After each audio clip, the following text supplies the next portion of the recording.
Kamoši, ahojte a vítajte v obci Halúzice. Ak si dávate otázku, čím je táto obec známa, tak odpoveď nájdete tu.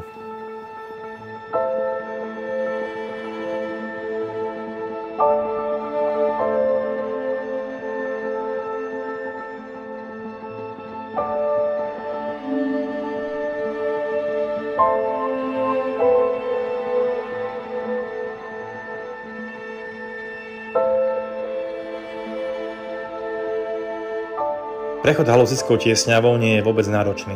Je dlhá asi 1 km, hlboká maximálne 50 metrov, široká maximálne 200 metrov a jej prechod vám aj s deťmi zaberie pol hodinky až hodinku.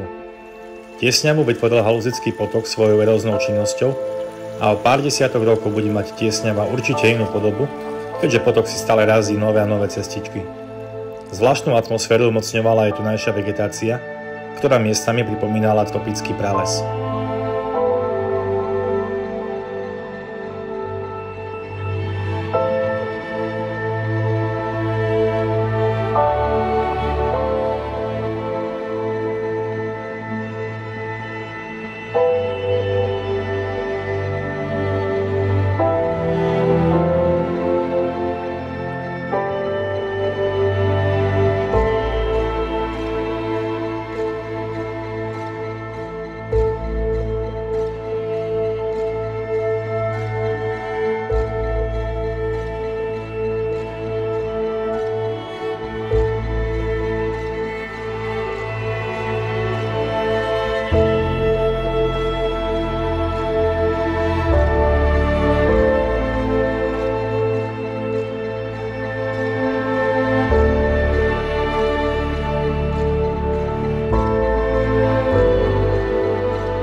Prechod tiesňavou je obojsmerný.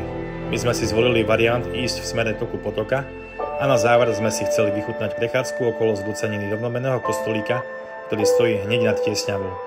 Z pôvodného kostolíka síce ostali už len obvodové múry, ale miesto je veľmi pekné a často navštevované.